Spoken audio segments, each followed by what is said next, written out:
This video contains audio content only. There are no visual elements or images accompanying the audio. If you're expecting to see video footage, please note that this is an intentional audio-only presentation. We recommend listening to this content rather than watching the screen. Thank you for your understanding and enjoy the audio. Welcome. This article explores the disturbing story of the Zizian cult, a group whose journey from rationalism to radicalism culminated in violence and tragedy. We'll unpack their twisted ideology, the manipulative tactics of their leader, and the escalating events that led to multiple deaths across the United States. Prepare to delve into a world of faked deaths, hidden identities, and shocking betrayals as we unravel the complex web of deceit surrounding this dangerous group. By the end, you'll have a clearer understanding of how a seemingly intellectual pursuit can morph into a deadly cult. Chapter 1. The Genesis of Ziz. From Rationalism to Radicalism. Jack LaSota's journey began not in the shadows of extremism, but in the bright light of rationalism, a philosophical movement emphasizing reason and logic as the ultimate tools for understanding the world. This emphasis on intellect was perhaps ingrained from childhood, as LaSota's father was himself an AI researcher at the University of Alaska Fairbanks. Growing up surrounded by the concepts of artificial intelligence and the potential of computing likely shaped LaSota's own interests, leading him to pursue a computer science degree. He secured internships at tech giants like NASA and Oracle, further solidifying his path within the technology sector. Drawn by the allure of innovation and the promise of a career at the forefront of technological advancement, LaSota moved to the San Francisco Bay Area, the epicenter of the tech world, a place he believed to be his destiny. In the Bay Area, LaSota immersed himself in the local rationalist community, engaging with organizations like the Machine Intelligence Research Institute, MIRI, and the Center for Applied Rationality, CFAR. He was particularly drawn to the field of AI risk research, concerned about the potential dangers of unchecked artificial intelligence. Initially, his focus was on self-improvement, sharing his thoughts on motivation, habit formation, and personal productivity through his blog, Sinceriously. He envisioned a future where a community of like-minded AI risk researchers could collaborate and contribute to safeguarding humanity from the potential perils of artificial intelligence. This vision materialized in the form of the Rationalist Fleet, a project intended to address the exorbitant cost of living in the Bay Area. LaSota's plan was to acquire a fleet of boats, creating a floating community where researchers could live affordably while continuing their work. He believed that by freeing individuals from the burden of high rents, they could dedicate more time and energy to their studies and contribute more effectively to the field. This project, however, was doomed from the start. The practical challenges of maintaining a fleet of boats, coupled with the interpersonal dynamics within the group, proved insurmountable. The tugboat they acquired, intended as a central hub for the community, eventually sank near Pillar Point Harbor, a tangible symbol of the project's failure. The sinking of the Rationalist fleet marked a turning point in LaSota's journey. His initial optimism and enthusiasm gave way to growing disillusionment and bitterness. He began to view the Bay Area tech scene, once his promised land, as a breeding ground for hypocrisy and corruption. His focus shifted from self-improvement to social critique, and his blog became a platform for increasingly radical ideas. He argued that each hemisphere could hold separate values, genders, and even desires, often in conflict with each other. LaSota's disillusionment with the rationalist community intensified, culminating in specific accusations against MIRI and CFAR. He accused the organizations of sexual misconduct, financial impropriety, and a general betrayal of the principles of rationalism. He felt they were more concerned with protecting their own power and reputation than with addressing the real existential threats facing humanity. These accusations reached a boiling point in November 2019, when LaSota and several followers staged a dramatic protest at a CFAR alumni reunion. The protesters, clad in black robes and wearing Guy Fawkes masks, barricaded the entrance to the venue, creating a scene that alarmed attendees and prompted a heavy police response, including a SWAT team and a helicopter. They distributed flyers outlining their grievances against the rationalist organizations, accusing them of hypocrisy, corruption, and a failure to live up to their stated ideals. The flyers also contained hints of LaSota's increasingly extreme views, including threats to punish those deemed non-good and a rejection of traditional morality. The protest, though ultimately peaceful, cemented LaSota's break from the rationalist community and marked a significant step towards the formation of the Zizian cult. LaSota's shift towards extremism was further fueled by his interpretation of the philosophical ideas of Jeremy Bentham, a proponent of utilitarianism and the expanding scope of moral concern. Bentham predicted that as humanity progressed, its moral circle would widen to encompass all sentient beings. LaSota interpreted this as a justification for a vegan hegemony, a world where the rights of animals were paramount and the consumption of animal products was considered a moral transgression. He viewed the failure of the rationalist community to embrace veganism as a sign of their moral bankruptcy and a betrayal of Bentham's principles. This combination of personal disillusionment, radical interpretations of philosophical ideas, and a growing belief in his own moral superiority laid the foundation for the formation of the Zizian cult. LaSota's blog, once a platform for self-improvement, became a recruiting tool for a group of like-minded individuals, drawn to his extreme views and his promise of a new moral order. He began to promote a philosophy that blended elements of veganism, transgender identity, anarchism, and a distorted version of rationalism, creating a dangerous cocktail of ideas that would ultimately lead to violence and tragedy. The protest at Camp Meeker was not just a protest, it was a declaration of war against the rationalist community and a harbinger of the dark path LaSota and his followers were about to embark upon. Chapter 2. The Sinceriously blog, Unraveling the Twisted Gospel of Ziz.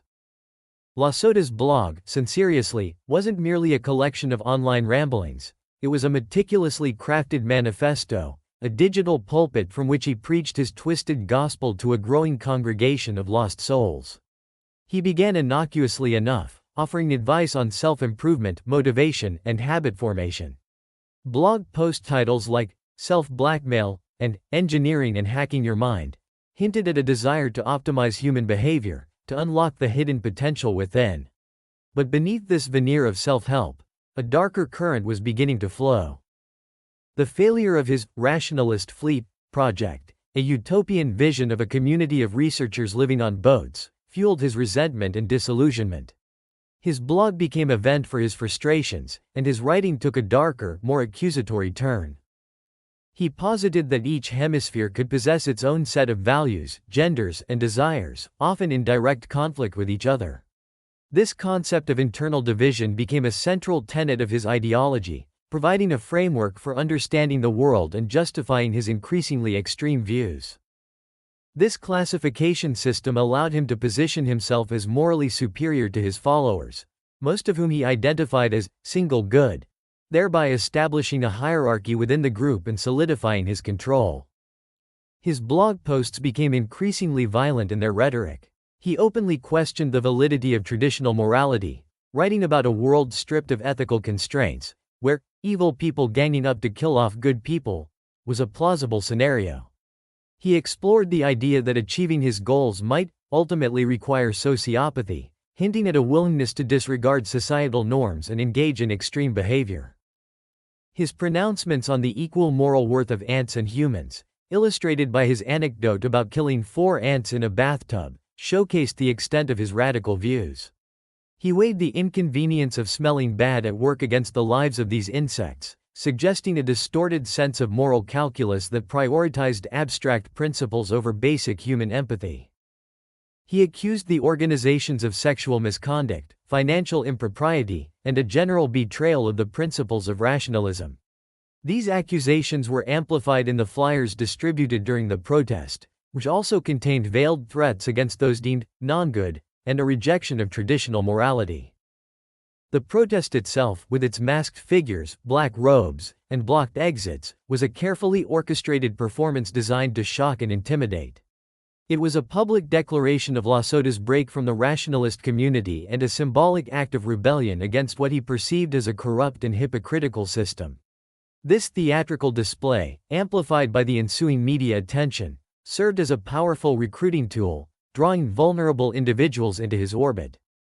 LaSota's manipulative language and twisted logic were particularly effective in attracting those who felt marginalized and misunderstood. He offered them a sense of belonging, a purpose, and a framework for understanding a world that seemed increasingly chaotic and unjust. He presented himself as a visionary leader, a prophet guiding his followers towards a new moral order. His blog became a safe haven, a virtual community where they could find validation and reinforcement for their own anxieties and frustrations. He preyed on their vulnerabilities, subtly indoctrinating them into his extremist ideology. He encouraged them to question traditional morality, to embrace his radical interpretations of philosophical concepts, and to see themselves as part of a select group of enlightened individuals fighting against a corrupt and decaying world. His blog posts, filled with complex theories, esoteric jargon, and veiled threats, created a sense of intellectual exclusivity, making his followers feel like they were part of something special, something that transcended the mundane realities of everyday life.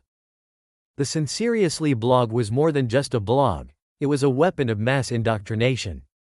It was the genesis of the Zizian cult, the breeding ground for a dangerous ideology that would ultimately lead to violence and tragedy. It was a twisted gospel, promising enlightenment and delivering destruction.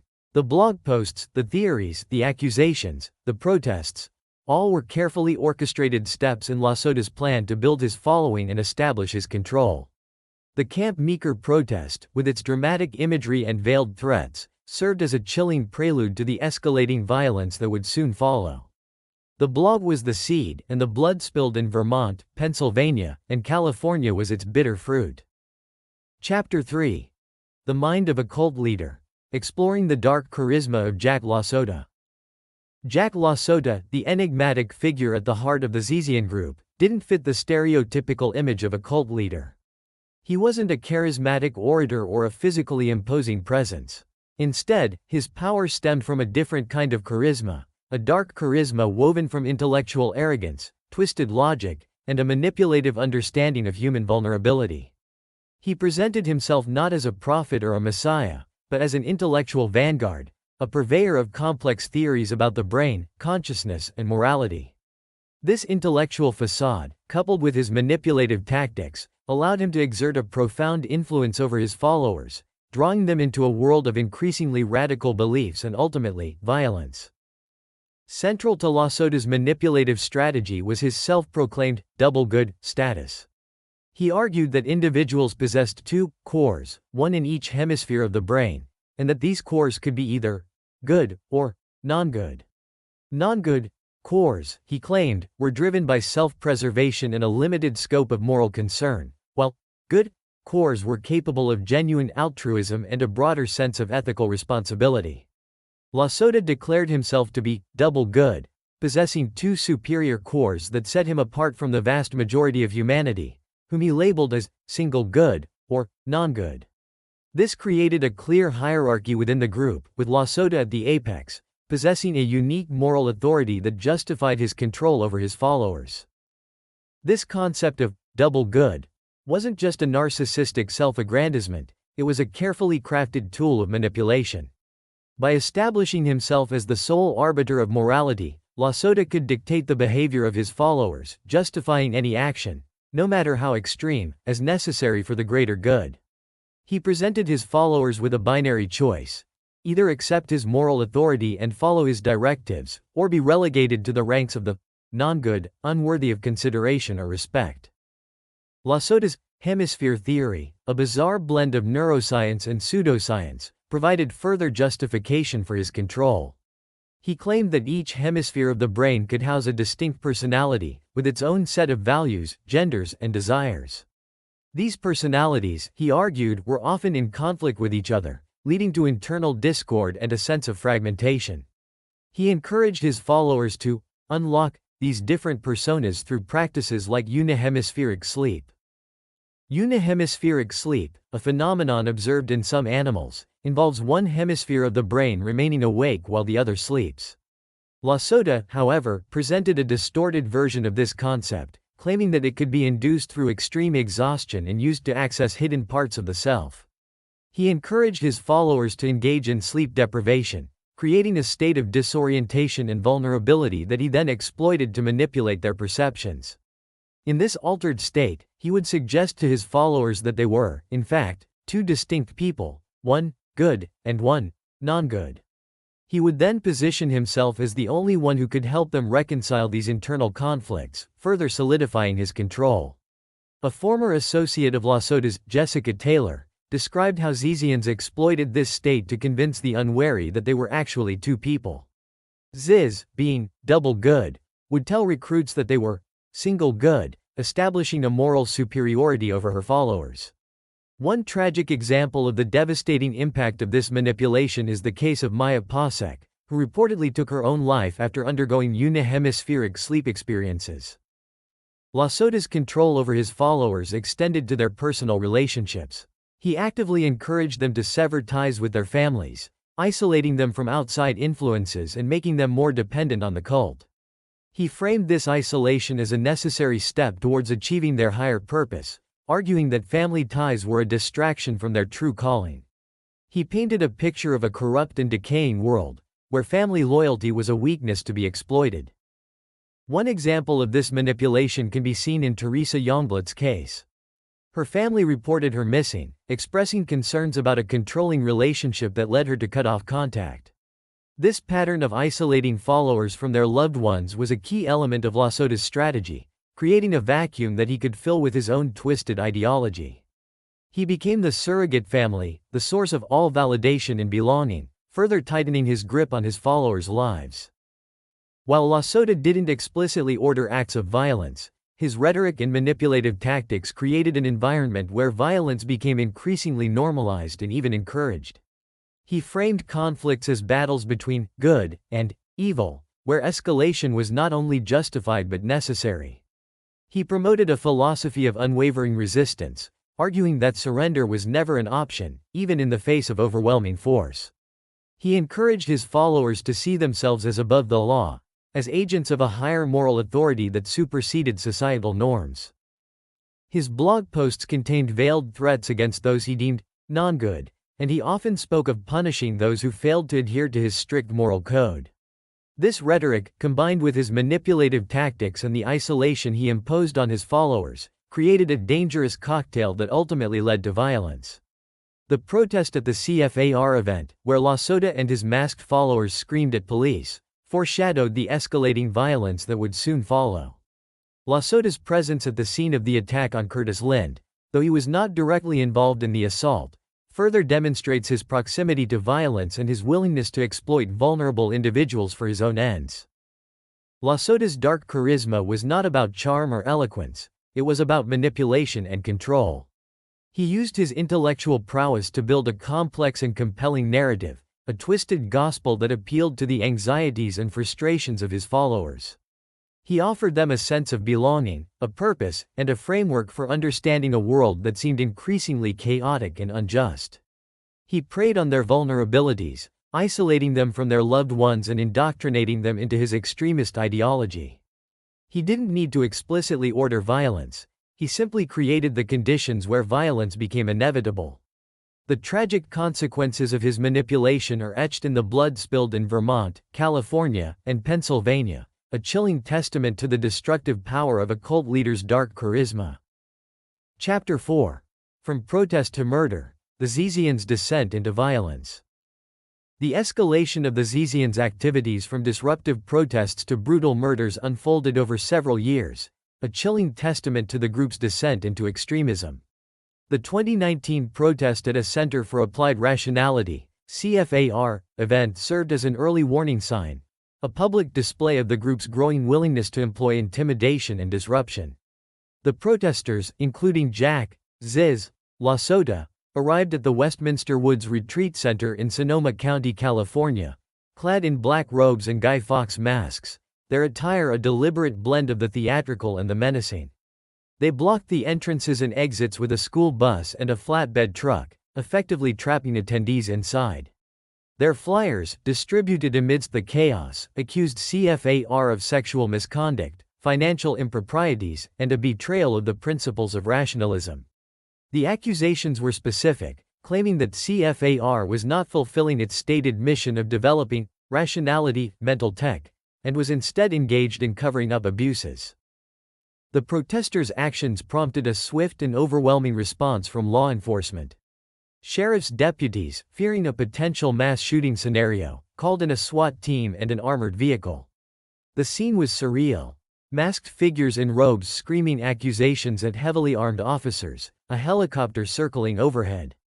The protesters' reactions to the police presence varied, some feigning death, others engaging in bizarre theatrics. This incident, while ultimately peaceful in terms of physical violence, marked a turning point. It was a clear demonstration of the group's escalating radicalism and their willingness to engage in extreme tactics to draw attention to their grievances. The Rationalist Fleet Project, LaSota's failed attempt to create a community of AI risk researchers living on boats, further fueled his resentment and disillusionment. The project was conceived as a solution to the exorbitant Bay Area living costs, but it quickly fell apart due to logistical challenges and interpersonal conflicts within the group. The sinking of the tugboat they had acquired, intended as a central hub for the community, became a symbol of the project's demise and further embittered LaSota, contributing to his increasingly radical worldview. The 2022 attack on Curtis Lind, a Vallejo landlord, marked a significant escalation in the Zizian's violence. The group, which included LaSota, had been living on Lind's property in vans and box trucks, a makeshift commune born out of the failed Rationalist Fleet Project. They had met Lind through their shared interest in boats and marina life. After following him to Vallejo, they occupied several trailers on his property. Over time, however, they stopped paying rent, citing the pandemic-era moratorium as justification. This led to an eviction dispute, with Lind attempting to remove the group from his property. The Zizian's response was brutal. On November 13, 2022, 3 members of the group, Alexander Leatham, Emma Boronian, and Suri Dow, attacked Lind. They used knives and a samurai sword, stabbing him multiple times and impaling him through the chest. Lind, despite his severe injuries, which included the loss of his right eye and partial blindness, managed to fight back, shooting Boronian and wounding Leatham. Boronian died from her injuries. LaSota was present at the scene but was not charged, despite police finding him there, alive and well, after previously believing he had drowned in a boating accident. The reasons for his lack of charges remain unclear. Leatham and Dow were arrested and charged with murder in Boronian's death and attempted murder of Lind. Just weeks after the attack on Lind, on New Year's Eve 2022, another tragedy unfolded. Richard and Rita Zyko, an elderly couple in Chester Heights, Pennsylvania, were found dead in their home on January 2, 2023. Both had been shot in the head, execution style. A doorbell camera captured audio and video of a car pulling up to the house, with voices shouting, "Mom," and "Oh my God," before the sound of gunshots. Their daughter, Michelle Zyko, quickly became a person of interest. She had been seen arguing with her parents shortly before their deaths and had reportedly expressed frustration over their refusal to give her money. 12 days later, police, searching for a gun used in the Zyko murders, raided a hotel room near the crime scene. Inside, they found Jack LaSota and Daniel Blank, another associate of Michelle Zyko. LaSota was arrested and charged with obstructing law enforcement and disorderly conduct. He was released on bail 6 months later but subsequently failed to appear in court, becoming a fugitive. Michelle Zyko, meanwhile, remained a person of interest in her parents' murders, her connection to the Zizians raising further suspicions. 2 years after the initial attack, on January 17, 2025, Curtis Lind, the Vallejo landlord who had survived the sword attack, was murdered. Witnesses reported seeing a man dressed in black lurking near Lind's gated property in the days leading up to the attack. On the day of the murder, the assailant approached Lind, put his arm around him, and began stabbing him repeatedly. The attacker briefly fled but returned to slit Lind's throat. Lind, 82 years old at the time, died from his injuries. The timing of Lind's murder was no coincidence. He was scheduled to testify as the sole eyewitness in the upcoming trial against Leatham and Dow, the 2 Zizians charged in the 2022 attack. His death effectively silenced the prosecution's key witness. Police quickly arrested Maximilian Snyder, a 22-year-old data scientist, and charged him with Lind's murder. Snyder, who had applied for a marriage license with Teresa Youngblood just 2 months prior, had ties to the Zizian group and appeared to share their radical ideology. 3 days after Lind's murder, on January 20, 2025, the Zizians' violence reached a new level of brazenness. Teresa Youngblood and Felix Bockhold, both associated with the Zizian group, were driving a blue 2015 Toyota Prius with North Carolina plates in Coventry, Vermont, when they were pulled over by Border Patrol agents for an immigration inspection. The traffic stop was not random. A hotel employee in Lyndonville, Vermont, had reported seeing Youngblood carrying a gun in a holster and both of them wearing all black tactical clothing. This report prompted authorities to place the pair under surveillance. When agents approached the Prius, Youngblood quickly opened fire, initiating a shootout. Bockhold also attempted to draw his weapon but was shot and killed by the agents. Border Patrol agent David Malland was fatally wounded in the exchange of gunfire. Youngblood, injured in the shootout, was taken into custody. A search of the Prius revealed a disturbing array of items. Along with the firearms used in the shootout, agents found a ballistic helmet, night vision goggles, respirators, ammunition, two-way radios, and used shooting range targets. Most alarmingly, they discovered several electronic devices, including smartphones wrapped in aluminum foil, a tactic commonly used to prevent tracking. The firearms found in the Prius were later traced back to Michelle Zyko, the person of interest in the Pennsylvania double homicide, solidifying the connection between the various crimes and the Zizian group. These escalating acts of violence, spanning multiple states and claiming the lives of innocent people, paint a chilling picture of the Zizians' descent into extremism. From their disruptive protest at the CFAR event to the brutal murders of Curtis Lind and David Malland, the group's actions became increasingly erratic and violent. Their radical ideology, fueled by LaSota's manipulative tactics and twisted logic, created an environment where violence was not only normalized but seen as a necessary tool for achieving their goals. The Zizian story is a cautionary tale about the dangers of unchecked extremism and the devastating consequences that can follow when a group embraces violence as a means to an end. Chapter 5. The Web of Deceit. Faked deaths, hidden identities, and cross-country crimes. The Zizians' intricate web of deceit wasn't merely a means of evading law enforcement, it was the very fabric of their existence. A carefully constructed illusion designed to conceal their criminal activities and manipulate their followers. At the center of this web was Jack LaSota, the cult's mastermind, whose faked death in 2022 set the stage for a series of increasingly audacious deceptions. LaSota's staged demise was a theatrical production worthy of the twisted narratives he spun for his followers. He orchestrated a boating accident in the San Francisco Bay, enlisting his sister, Naomi, and fellow Zizian Emma Boronian as unwitting accomplices. They provided sworn affidavits to authorities, claiming to have witnessed LaSota fall overboard into the choppy waters. A frantic search by the Coast Guard ensued, but LaSota's body was never recovered. An obituary, a final touch of macabre theatricality, appeared in the Fairbanks Daily News Miner and on Legacy.com, lamenting the loss of the promising young computer scientist who loved adventure, friends and family, music, blueberries, biking, computer games, and animals. This carefully crafted narrative of a tragic accident allowed LaSota to disappear from public view, seemingly swallowed by the waves. However, LaSota's watery grave proved to be a temporary escape.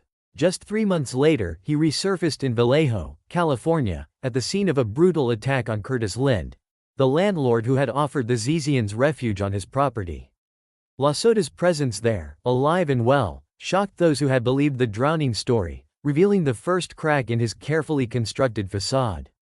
2 months after that, LaSota's ghost would materialize again, this time in a Pennsylvania hotel room, during a police search for a firearm used in a double homicide. This time, however, LaSota's charade wouldn't hold. He was arrested, not for the murders, but for obstructing law enforcement and disorderly conduct. During the arrest, he feigned death, lying motionless on the bathroom floor, forcing officers to carry him out. This bizarre performance, a blend of defiance and theatrics, foreshadowed the escalating violence that would soon follow. LaSota was released on bail but, true to form, vanished once again, becoming a fugitive from justice. Gwen Danielson, another key figure in the Zizian group, followed LaSota's lead, allegedly faking her own death in April 2022. Adding another layer of deception to the group's already complex web of lies. The circumstances surrounding Danielson's supposed demise remain shrouded in mystery, mirroring the group's penchant for secrecy and obfuscation. The Zizians also employed assumed identities, further blurring the lines between reality and fabrication. Felix Bockhold, the German math prodigy, adopted the alias Ophelia, while Teresa Youngblood, the computer science student, went by Milo.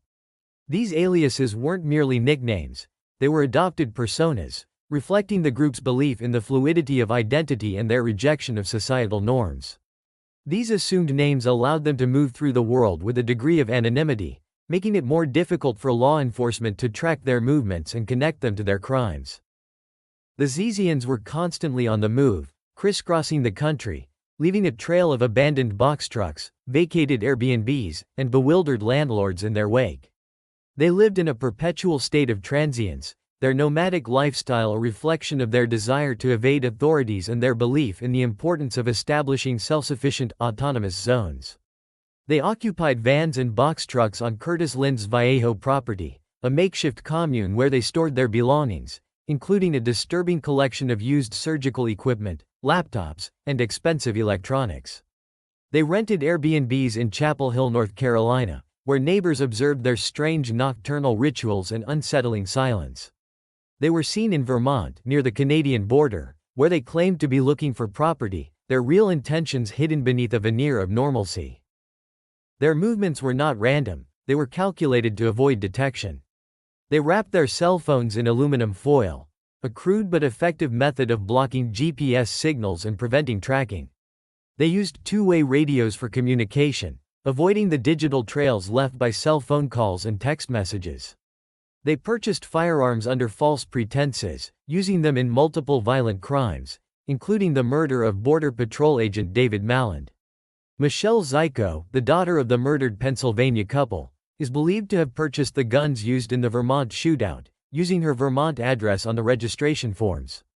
The guns, a .40 caliber and a .380 caliber semi-automatic pistol, were purchased from a gun store in Mount Tabor, Vermont, adding another layer of complexity to the web of deceit.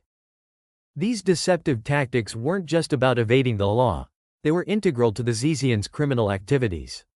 The group's use of assumed identities, their constant movement, and their methods for evading surveillance allowed them to operate in the shadows, planning and executing their crimes with a degree of impunity. They used their technical expertise to their advantage, exploiting vulnerabilities in communication systems and financial networks. They manipulated their followers, isolating them from their families and indoctrinating them into their extremist ideology, creating a climate of fear and obedience that facilitated their criminal enterprise. LaSota, the puppet master at the center of this web, was a master manipulator. He preyed on the vulnerabilities of his followers, offering them a sense of belonging and purpose in a world that seemed increasingly chaotic and unjust. He encouraged them to cut off ties with their families, isolating them from outside influences and making them more dependent on the cult. He promoted extreme beliefs, justifying violence and criminal behavior as necessary to achieve their goals. He instilled in them a deep distrust of authority, encouraging them to view law enforcement as the enemy. This combination of isolation, indoctrination, and paranoia created a perfect storm of manipulation, turning his followers into willing participants in his twisted schemes. Teresa Youngblood's family, concerned about her sudden disappearance and the controlling nature of her relationship, reported her missing to the Seattle Police Department in May 2024. However, their pleas for help went unanswered, dismissed as the actions of an independent adult. This failure of authorities to intervene allowed Youngblood to fall deeper under LaSota's influence, ultimately leading to her involvement in the Vermont shootout. The Zizians' web of deceit was a carefully constructed house of cards, each lie building upon the last, creating an elaborate illusion that masked their true nature. The faked deaths, the assumed identities, the cross-country movements, all were pieces of this puzzle, carefully arranged to create a picture of normalcy while concealing a dark underbelly of extremism and violence. This deception, combined with LaSota's manipulative tactics and the group's radical ideology, created a dangerous and deadly cult that left a trail of tragedy across the United States. The deaths of Curtis Lind, David Malland, Richard and Rita Zyko, Emma Boronian, and Felix Bockholt are a stark reminder of the devastating consequences of unchecked extremism and the importance of vigilance in the face of manipulative and deceptive behavior. Jack LaSota's descent from rationalist to cult leader fueled the Zizian's escalating violence, marked by faked deaths, assumed identities, and cross-country crimes. LaSota's manipulative tactics, including his double good theory and exploitation of unihemispheric sleep, fostered an environment of paranoia and obedience within the group. This case study highlights the dangers of unchecked extremism and the devastating consequences of manipulative leadership. The research underscores the importance of understanding cult dynamics and the need for early intervention.